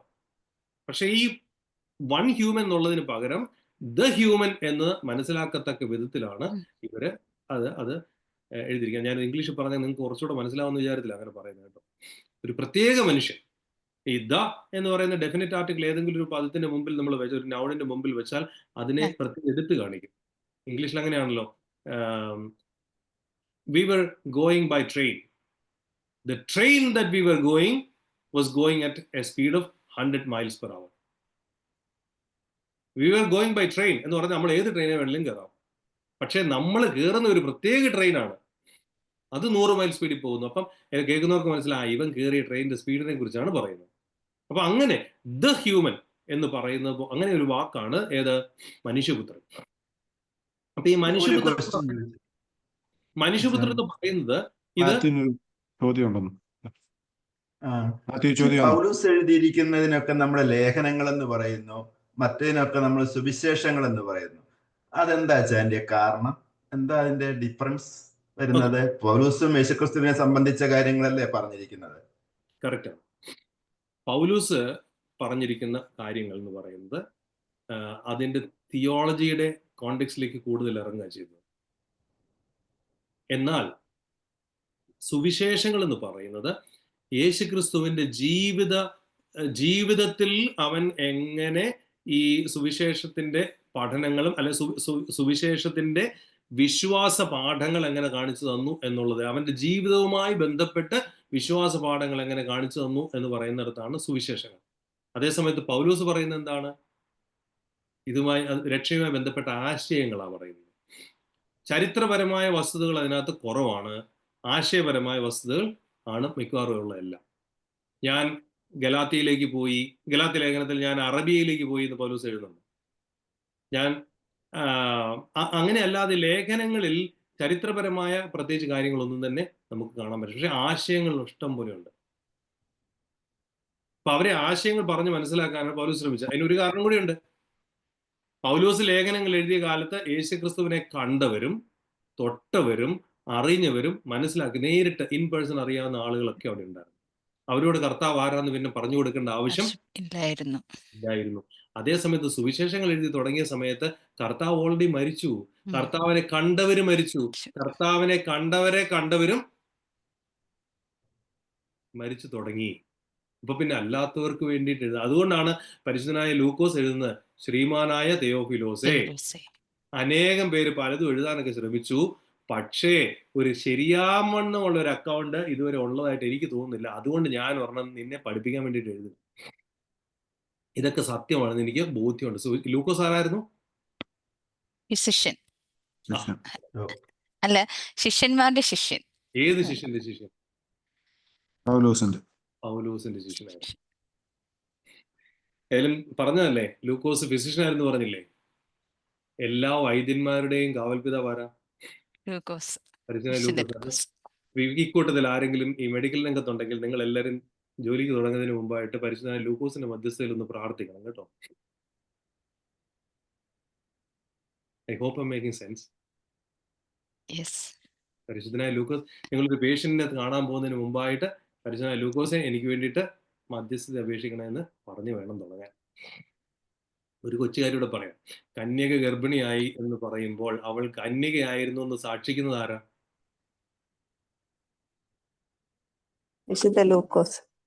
കാരണം എന്നാ? വൈദ്യനായിരുന്നുള്ളത് കൊണ്ടാ. ഇനി ആർക്കെങ്കിലും സംശയം ഉണ്ടെങ്കിൽ ഡോക്ടറുടെ സർട്ടിഫിക്കറ്റ് ഇവിടെ ഉണ്ടെന്ന് മറുപടി പറഞ്ഞോണേ. സമയമില്ലാത്തതുകൊണ്ട് ഞാൻ ഇങ്ങോട്ട് വീണ്ടും ഫർദർ ആയിട്ട് പോവുകയാണ്. യേശുക്രിസ്തു മനുഷ്യ സ്വഭാവം എന്ന് പറയുന്നത് അങ്ങനെയാണ് അവനെ മനുഷ്യപുത്രൻ എന്ന് വിളിക്കുന്നത്. ഞാനിവിടെ ഒരുപാട് ഉദാഹരണങ്ങൾ അച്ഛൻ തരുന്നത് മനുഷ്യപുത്രന് വളരെ കോൺട്രഡിക്ടറി ആയിട്ടുള്ള സംഗതികൾ വരുന്നുണ്ട്. മനുഷ്യപുത്രന് തല ചായ്ക്കാൻ സ്ഥലമില്ല എന്ന് പറയുന്നുണ്ട് ഒരു വശത്ത്. അതേ മനുഷ്യപുത്രന് പാപങ്ങൾ ക്ഷമിക്കാൻ അധികാരമുണ്ടെന്ന് പറയുന്നുണ്ട്. ഇനിയും നല്ല വിത്ത് വിതയ്ക്കുന്നവനാണ് ആര്? മനുഷ്യപുത്രൻ. തൻ്റെ കഷ്ടാനുഭവം സഹിച്ച് മനുഷ്യപുത്രൻ മരിക്കേണ്ടതാകുന്നു എന്ന് പറയുന്നുണ്ട്.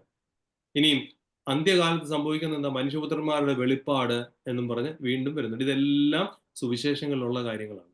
അപ്പൊ ഇത് സിനോപ്റ്റിക് ഗോസ്പെൽസിൽ കാണുന്ന ഒരു പ്രത്യേക വാക്കാണ് എന്ത്? മനുഷ്യ പുത്രൻ. സിനോപ്റ്റിക് ഗോസ്പെൽസിൽ മാത്രം കാണുന്ന ഒരു സാധനമാണ്. ഇനി രണ്ടാമത്തെ വാക്കാണ് കർത്താവ്. ഈ കർത്താവ് എന്നുള്ള വാക്കിന്റെ അർത്ഥം എന്താന്ന് ആർക്കെങ്കിലും അറിയാമോ? കർത്താവെ കരുണ ചെയ്യണമെന്നൊക്കെ നമ്മൾ പറയത്തില്ലേ? കർത്താവ് എന്നുള്ള വാക്കിന്റെ അർത്ഥം മനസ്സിലായി?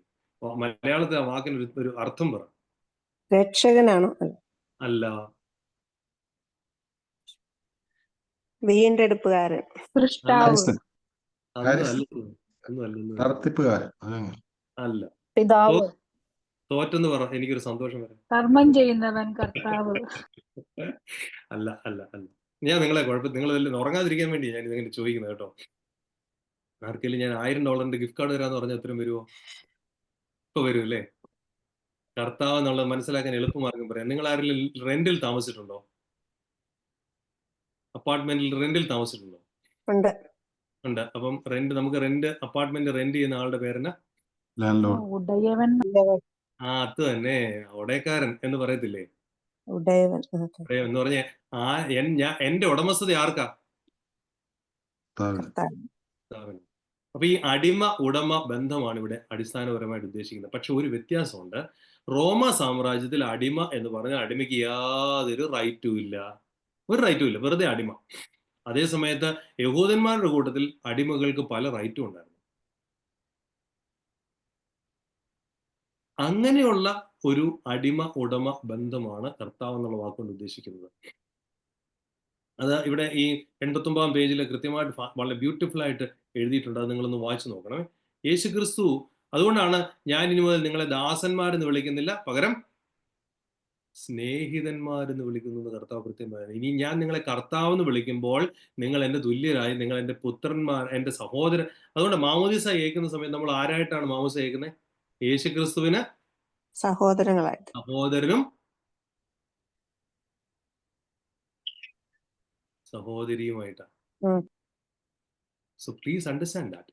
അപ്പൊ ഇതാണ് കർത്താവ് എന്നുള്ള വാക്കുണ്ട്. ഇനി അടുത്ത വാക്കാണ് ഏബേദ് യാവേ എന്ന് പറയുന്നത്. അതായത് യഹോവ എന്നുള്ള വാക്ക് തെറ്റാൻ ഞാൻ ഒരിക്കലും പറഞ്ഞായിരുന്നു. യാവയുടെ ദാസൻ, കർത്താവിന്റെ ദാസൻ എന്നും വേറെയും പറയുന്നുണ്ട്. അപ്പം ഇതൊന്നാലോചിക്കണം. ഞാൻ നേരത്തെ പറഞ്ഞില്ല, അടിമ ഉടമ ബന്ധം. എലിയാസാർ അബ്രഹാമിന്റെ അടിമയായിരുന്നു. പക്ഷെ എലിയാസാറാ പോയി മരുമോളെ കണ്ടേച്ചു വരുന്നത്. എലിയാസാർ കണ്ടേച്ചു വരുന്ന പെങ്കൊച്ചിനെയാണ് ആര് കല്യാണം കഴിക്കുന്നത്? ഇസഹാക്ക് കല്യാണം കഴിക്കുന്നത്. നമുക്ക് പറ്റുമോ? നമ്മൾ സാധാരണ പെണ്ണ് കാണാൻ പോകുന്ന വീട്ടിലെ വേലയ്ക്ക് നിൽക്കുന്നവരോട് പോയി കണ്ടേച്ചു വാടാ, നീ കാണുന്ന പെങ്കൊച്ചിനെ കെട്ടിച്ചേക്കാൻ എൻ്റെ മോനെ കൊണ്ട്, അങ്ങനെ പറയുന്നു.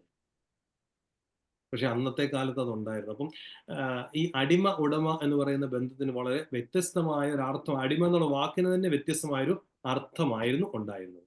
ഇനി എങ്ങനെ പറയാം, യഹൂദന്മാരുടെ ഇടയില് അവരുടെ തന്നെ സഹോദരങ്ങൾ ഇപ്പൊ കടം വിറ്റ് വരുമ്പോ അവരെ അടിമകളാക്കി വെക്കാനുള്ള റൈറ്റ്സ് ഇല്ലേ? എങ്ങനെയാണോ? അതെ, ഉണ്ടായിരുന്നു. 7 കൊല്ലം കഴിയുമ്പോൾ ഇവന്റെ അടിമ പോവുകയും ചെയ്യുമായിരുന്നു. അതിനാണ് ജൂബിലി എന്ന് വിളിക്കുന്നത്. ഇനിയും അടുത്ത വാക്കാണ് ദൈവപുത്രൻ, sun of God. Sun of God എന്ന് പറഞ്ഞാൽ അതിന്റെ പ്രത്യേകമായ അർത്ഥമുണ്ട്. ദൈവത്തിന് ഒരു കല്യാണം കഴിച്ച ഒരു മകനുണ്ടായി എന്നുള്ള അർത്ഥത്തിലൊന്നും അല്ല കേട്ടോ അതിന്റെ അർത്ഥം. ദൈവവുമായിട്ട് അവന്റെ എല്ലാ സാരാംശത്തിലും ഒരുപോലെ ഇരിക്കുന്നവൻ എന്നുള്ള അർത്ഥത്തിലാണ് ഉപയോഗിക്കുന്നത്. കുറച്ചു നാൾ മുമ്പ് ഞാൻ പറഞ്ഞില്ലേ, എൻ്റെ ഒരു ഹിന്ദു സുഹൃത്ത് എന്നോട് പറഞ്ഞൊരു കാര്യം, ഞാൻ നിങ്ങളുടെയൊക്കെ പള്ളി വരുമ്പോഴത്തേന് സൺ ഓഫ് ഗോഡ് എന്ന് പറയും, ദാറ്റ് ഈസ് മോർ പേഴ്സണൽ. ഞാൻ അദ്ദേഹത്തോട് പറഞ്ഞു, ചേട്ടാ, ഈ സൺ ഓഫ് ഗോഡ് എന്ന് പറയുന്നതിന്റെ വാക്കിന്റെ അർത്ഥം ദൈവത്തിന് ഭാര്യ ഉണ്ടായിരുന്ന ഒരു മകനുണ്ടായി അങ്ങനെയൊന്നും അല്ല കേട്ടോ. ഹിന്ദുക്കളുടെ അർത്ഥം അവർക്ക് അങ്ങനെ ചിന്തിക്കാം. സരസ്വതി ദേവിക്ക് ഒരു മകനുണ്ടായി, അങ്ങനെ വേണേൽ അവർക്ക് ചിന്തിക്കാം. ഇതങ്ങനെയല്ല. അപ്പം ദൈവത്തിന് മറിയയിലുണ്ടായ മകനാണ് യേശു എന്നൊക്കെ അദ്ദേഹം ധരിച്ചു വെച്ചിരുന്നത് അങ്ങനെയാ. അപ്പൊ അതല്ല അത് എന്നുള്ളത് മനസ്സിലാക്കി നമ്മൾ എടുത്തിരിക്കണം. ഏകജാതനായ പുത്രനെ നൽകുവാൻ തക്കവണ്ണം, ലോകത്തിന്റെ രക്ഷയ്ക്ക് വേണ്ടി തന്റെ ഏകജാതനായ പുത്രനെ നൽകുവാൻ തക്കവണ്ണം ദൈവം അത്രമാത്രം സ്നേഹിച്ചു എന്നൊക്കെ പറയുമ്പോൾ ഇതിന്റെ അർത്ഥം വേറെയാണ് നമ്മൾ അറിഞ്ഞിരിക്കണം. ഇനിയും ഈ യോഹന്നാന്റെ സുവിശേഷത്തില് 7 സ്ഥലത്ത് ഞാൻ ജീവന്റെ അപ്പമാകുന്നു, ലോകത്തിന്റെ വെളിച്ചമാകുന്നു, വാതിലാകുന്നു, നല്ല ഇടയനാകുന്നു, പുനരുത്ഥാനവും ജീവനുമാകുന്നു, വഴിയും സത്യവും ജീവനുമാകുന്നു, മുന്തിരിവള്ളി എൻ്റെ പിതാവ് തോട്ടക്കാരനുമാകുന്നു, അങ്ങനെ എഴുതിയിട്ടുണ്ട്. ഈ ഞാൻ ആകുന്നു എഗോ എമി എന്നതിന് ഗ്രീക്കിൽ എഴുതുന്നത്. ഈ ഞാൻ ആകുന്നു എന്ന് പറയുന്ന വാക്ക് എവിടെയായിട്ട് കണക്ട് ചെയ്യണമെന്ന് അറിയാമോ? പുറപ്പാട് പുസ്തകം 3-14 വാക്യമായിട്ട് കണക്ട് ചെയ്യണം. അവിടെ എന്താ പറഞ്ഞേക്കുന്നത്? ഞാനാകുന്നവൻ ഞാനാകുന്നു. ഇത് നമ്മൾ 1-ാമത്തെ ക്ലാസ്സിൽ പറഞ്ഞായിരുന്നു. ആരും ഓർക്കുന്നുണ്ടാവുമോ? ഞാനാകുന്നു എന്ന് പറഞ്ഞത് അതുമായിട്ട് കണക്ട്. അതേ ആള്, അതേ വാക്ക് അതേപോലെ നമ്മളോട് പറയുന്നതായിട്ട് ഇതിനെ എടുക്കണം. പണ്ട് ഈ യഹിയെ ആഷിയർ യഹിയെ എന്ന് പറഞ്ഞ ആള് തന്നെയാണ് ഇപ്പോഴും ഇത് പറയുന്നത് എന്ന് നമ്മൾ അറിഞ്ഞിരിക്കണം. അവനെയാണ് ലോഗോസ് എന്ന് വിളിച്ചത്, വചനം എന്നുള്ള വാക്കുകൊണ്ട് വിളിച്ചത്. സമയം പോകുന്നതുകൊണ്ട് ഇനിയും ഞാൻ പെട്ടെന്ന് ചുരുക്കുകയാണ്. നിങ്ങൾ വചനം വായിച്ചോ, വചനം പഠിച്ചോ, വചനം കേട്ടോ എന്നൊക്കെ ചോദിക്കുന്നവരോട്, അപ്പം ഈ വചനം എന്നുള്ള വാക്കിൻ്റെ അർത്ഥം തന്നെ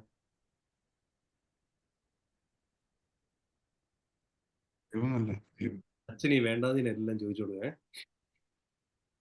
വചനം എന്നുള്ള വാക്കിന്റെ അർത്ഥം ശ്രദ്ധിച്ചു കേട്ടോ, യേശു ക്രിസ്തു. വചനം പഠിച്ചോന്ന് ചോദിച്ചാൽ അതിന്റെ റിയൽ ആയിട്ടുള്ള മീനിങ് എന്നാന്നറിയാമോ? യേശു ക്രിസ്തുവിനെ പഠിച്ചു. യേശു ക്രിസ്തുവിനെ പഠിച്ചോ? പഠിക്കാൻ ഒക്കുവോ? ഇല്ല. വചനം വായിച്ചോ എന്ന് ചോദിച്ചാൽ എന്നാ, വേദപുസ്തകത്തിൽ എഴുതി വെച്ചിരിക്കുന്നത് മാത്രം വായിച്ചോ എന്നുള്ള അർത്ഥത്തിലല്ല. അങ്ങനെ അല്ല ഇനി എടുക്കേണ്ടത്. എവിടെങ്കിലും വായിക്കുന്ന സമയത്ത് പറയത്തില്ലേ, മെൽസോന്ത ഹായ ആലോഹോ ദസ്ബാഥാർ മെംസുൽത്തോ അറിയാം എന്ന് പറയുന്ന ആ വാക്ക് ശ്രദ്ധിച്ച് കേൾക്കേണ്ടിയിരിക്കുന്ന ഒരു വാക്ക്.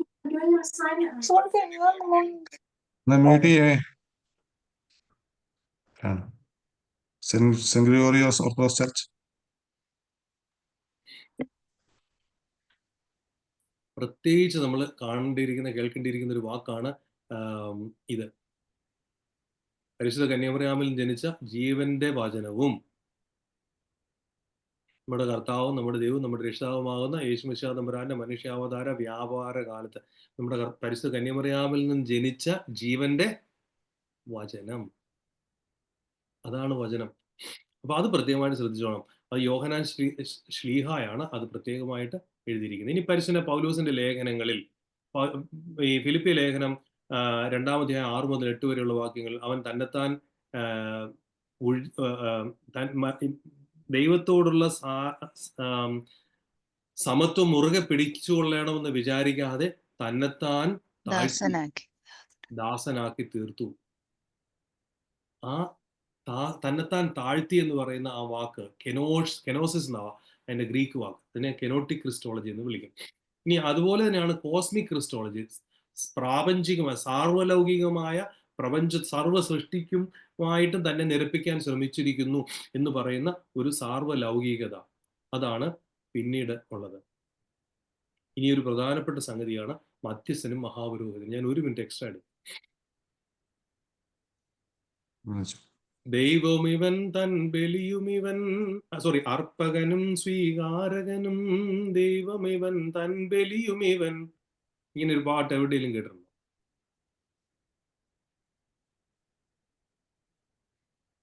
അടുത്ത ദുഃഖ വെള്ളിയാഴ്ച ശ്രദ്ധിച്ച് കേട്ടോണേ. യേശു ക്രിസ്തുവിന്റെ ബലിയെ കുറിച്ചാണ് പറയുന്നത്. ബലിപീഠം എന്തായിരുന്നു? കർത്താവിന്റെ ബലിപീഠം എന്തായിരുന്നു? കുരിശ്. ഇനി ശ്രദ്ധിച്ച് കേട്ടു. ബലി കൊണ്ടുവരുന്ന ആരാ? ക്രിസ്തു. ഇനി ബലി വസ്തു ആരാണ്? ക്രിസ്തു. ബലി അർപ്പിക്കുന്ന പുരോഹിതൻ ആരാ? ക്രിസ്തു. ബലി സ്വീകരിക്കുന്നവൻ ആരാ? ക്രിസ്തു. ബലിയുടെ ഫലം ആരാ? ക്രിസ്തു. ഇതുകൊണ്ട് കോഴിയമ്മ അപ്പം ചുട്ടോ അതുപോലെ എനിക്ക് തോന്നരുത് കേട്ടോ. കോഴിയമ്മ അപ്പം ചുട്ട് കഴിഞ്ഞാൽ കോഴിയമ്മ പറഞ്ഞു അപ്പൊ അപ്പം കോഴിയമ്മ തന്നെ തിന്നോളാന്ന് പറഞ്ഞു. അങ്ങനല്ല. ബലിയുടെ ഫലം നമ്മളല്ലേ, അതോ ക്രിസ്തു തന്നെയാണ്? ക്രിസ്തു ഫലമായിരിക്കുന്നതുകൊണ്ടാണ് അവനെ നമ്മൾ അനുഭവിക്കുന്നത്. മാമോദിസായിക്ക് ഓർക്കുന്നുണ്ടോ? മാമോദിസായുടെ സമയത്ത് ഈ കുഞ്ഞിന്റെ നാവിന്മേൽ ഈ കർത്താവിന്റെ തിരിച്ചറി രക്തങ്ങൾ വെച്ചിട്ട് ചൊല്ലുന്ന ഗീത ഏതാ? പറുദീസയിലാദാം രുചിനോ ഫലം സാമോദം വയ്ക്കുന്നീ നാൾ നിൻവായിൽ. ആദാമിന് ക്രിസ്തുവിനെ അനുഭവിക്കാൻ കിട്ടിയില്ല. എൻ്റെ കുഞ്ഞെ നിനക്ക് ഇതാണ്ട് തരുന്നു. ആ ഫലമാണ് ഇത്. വീണ്ടും ആവശ്യമുണ്ട്, അതുകൊണ്ട് ഞാൻ അല്പസമയം എക്സ്ട്രാ എടുത്തു. ഇനി വീണ്ടെടുപ്പും ബലി എന്ന് പറഞ്ഞ ആ പാഠത്തിലേക്ക് നമുക്ക് പ്രവേശിക്കാം.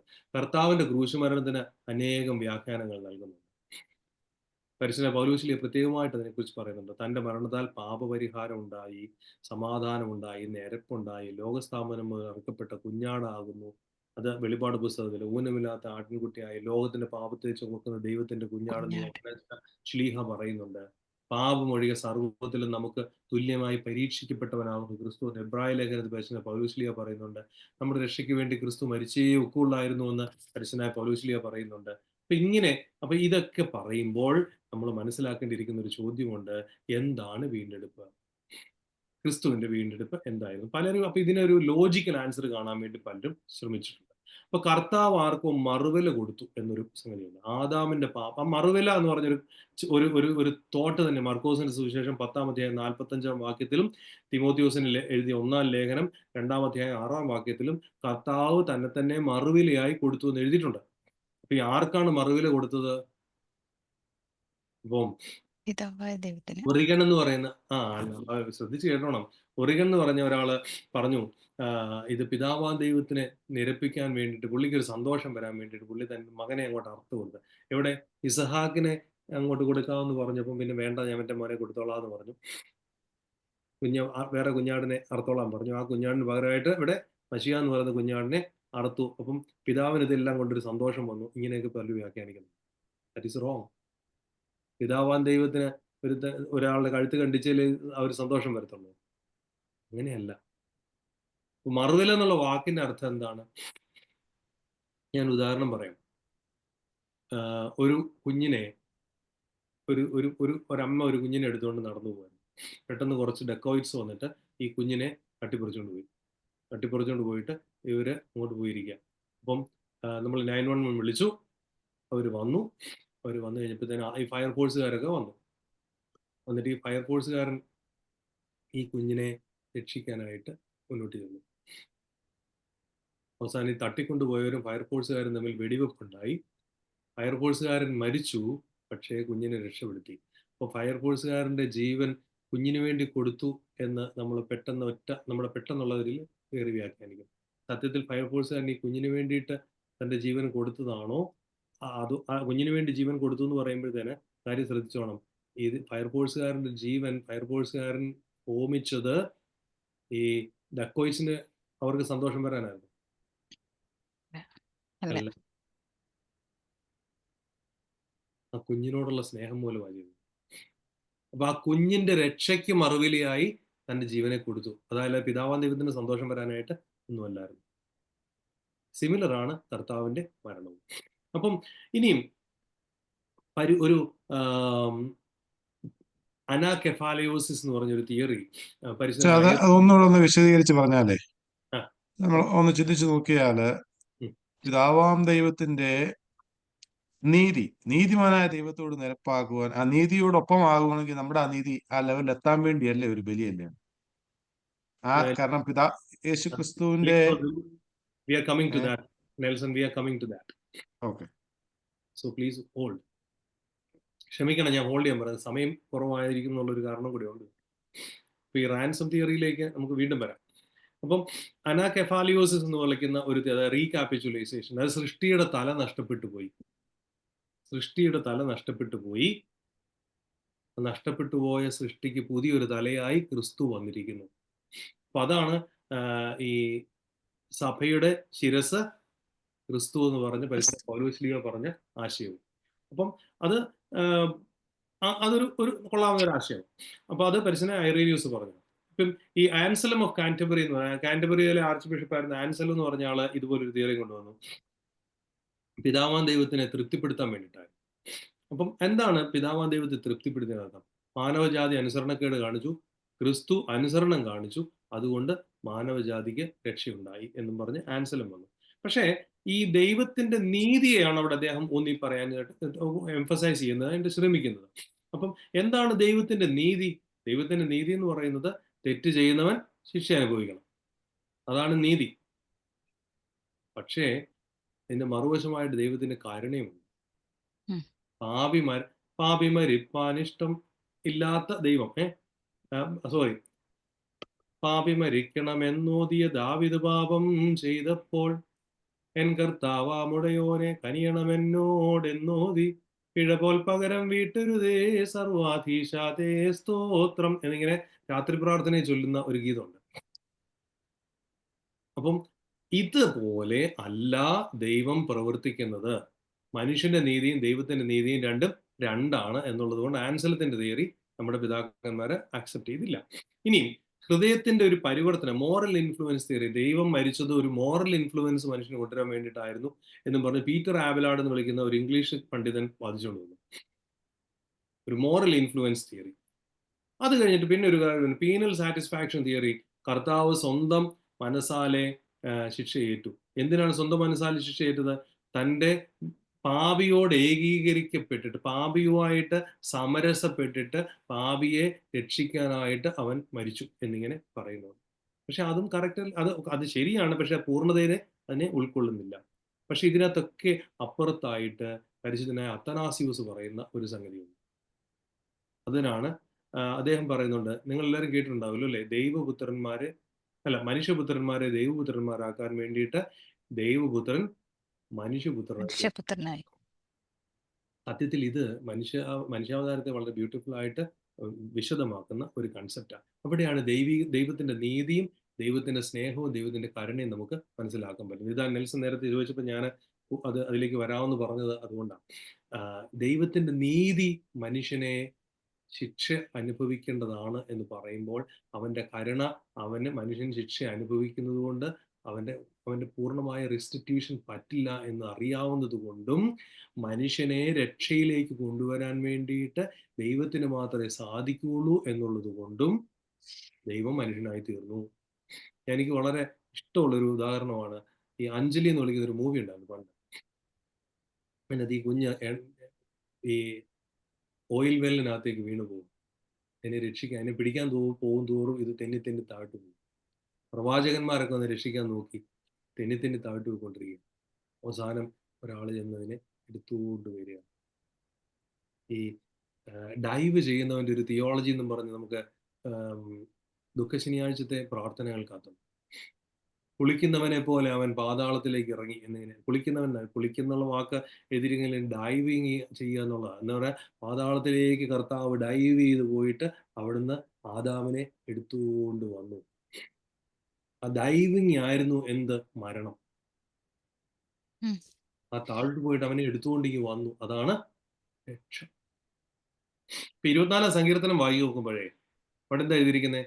വാതിലുകളെ നിങ്ങളുടെ തലകളെ ഉയർത്തുവീൻ, പണ്ടേയുള്ള വാതിലുകളെ ഉയർന്നിരിപ്പീൻ, മഹത്വത്തിന്റെ രാജാവ് പ്രവേശിക്കട്ടെ. മഹത്വത്തിന്റെ രാജാവ് ആരാണ് ഇത് വിളിച്ചു പറഞ്ഞത്? പാതാളത്തിൽ കിടക്കുന്ന ആദാമിനോട് വിളിച്ചു പറഞ്ഞാണ് ദാവീദ് വിളിച്ചു പറയുക, വാതിലുകളെ നിങ്ങളുടെ തലകളെ ഉയർത്തുവീൻ, പണ്ടേയുള്ള വാതിലുകളെ ഉയർന്നിരിപ്പീൻ, മഹത്വത്തിന്റെ രാജാവ് പ്രവേശിക്കട്ടെ. ആദാം ചോദിക്കാം, ആരാ ഈ മഹത്വത്തിന്റെ രാജാവ്? ബലവാനും വീരനുമായ കർത്താവ്. പാതാളത്തിലേക്ക് ഡൈവ് ചെയ്ത് പോയിട്ട് രക്ഷിച്ചു. അപ്പൊ അവന്റെ നീതി എന്താണ്? അവന്റെ നീതി എന്ന് പറയുന്നത് താഴ്ത്തു പോയി അവനെ രക്ഷിച്ചുകൊണ്ട് വരാൻ അത്രയും കഴിവുള്ള ഒരുത്തൻ വേണം. അവന്റെ സ്നേഹം എന്ന് പറയുന്നത്, കരുണ എന്ന് പറഞ്ഞാൽ എന്താ? നശിച്ചു പോകാൻ ഞാൻ അനുവദിക്കുന്നില്ല. അപ്പം ഇത് വളരെ പ്രധാനപ്പെട്ട ഒരു സംഗതിയാണ്. അപ്പൊ ഇതാണ് നേരത്തെ നമ്മൾ പറഞ്ഞില്ലേ ഈ ബലി എന്ന് പറഞ്ഞത്. ഈ കോണ്ടെക്സ്റ്റ് ബലിയെ വീണ്ടും ഒന്ന് എടുത്തു നോക്കി.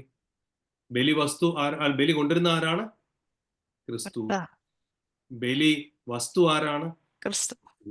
ബലി അർപ്പിക്കുന്നത് ആരാണ്? പുരോഹിതൻ ആരാണ്? ക്രിസ്തു. ബലിയുടെ പൂർത്തീകരണം ആരാണ്? ക്രിസ്തു. ഇതെല്ലാം ഒരാൾ തന്നെയാണ്. ബലി സ്വീകരിക്കുന്ന ആരാ? അത് പറഞ്ഞില്ല, അതും ക്രിസ്തു തന്നെ. വേറെ ആരെ കൊണ്ട് ഇത് പറ്റുകയില്ലായിരുന്നു. നെൽസൺ ചോദിച്ച ചോദ്യത്തിന് ഏകദേശം ഉത്തരം കൃത്യമായോ? മനസ്സിലായോ? ഇപ്പം മനസ്സിലായി. കരുണ, ദൈവത്തിന്റെ കരുണയാണ്. ഇത് രണ്ടും തുല്യമായിട്ട്. നീതി മുമ്പോട്ട് വന്നാൽ കരുണ താഴ്ത്തു പോകും, കരുണ മുന്നോട്ട് വന്നാൽ നീതി താഴ്ത്തു. ഇത് രണ്ടും തുല്യമായിട്ട് കൊണ്ട് വളരെ നീറ്റായിട്ട് ഫൈനായിട്ട് ബാലൻസ് ചെയ്തൊരു ആക്ട് ആയിരുന്നു. ആരുടെ ആക്ട്? കർത്താവിന്റെ ആക്ട്. അടുത്ത ആഴ്ചയിൽ നമ്മൾ പാഠം 5 മുതൽ 5, 6 അടുത്ത യൂണിറ്റിലെ 2 പാഠങ്ങളും കൂടെ നമ്മൾ പഠിക്കുന്നതായിരിക്കും. 8 മണിയായിരിക്കുന്നു എന്നുള്ളത് കൊണ്ട് ശ്വാസം വിടാതെ എല്ലാവരോടും പ്രത്യേകം നന്ദി. നമുക്ക് പ്രാർത്ഥിച്ച് അവസാനിപ്പിക്കാം. ശുദ്ധമുള്ള പിതാവേ, ശുദ്ധമുള്ള തിരുനാമത്താൽ ഞങ്ങളെ കാത്തുകൊള്ളുന്ന രക്ഷിതാവായ പുത്രാജയങ്ങളും ശുദ്ധമുള്ള റൂഹ, ശുദ്ധമുള്ള കുടിയിരുപ്പിന്റെ പാഠങ്ങളായി ഞങ്ങളെ ശ്രമിക്കണമേ. ദൈവമായ കർത്താവിന്റെ നമുക്ക് എല്ലാ സമയത്തും ദൈവത്തിന്റെ ചുരം കീഴിൽ ഞങ്ങളെ മറച്ചുകൊള്ളണമേ. ആമീൻ. Thank you. Good night everyone. Good night.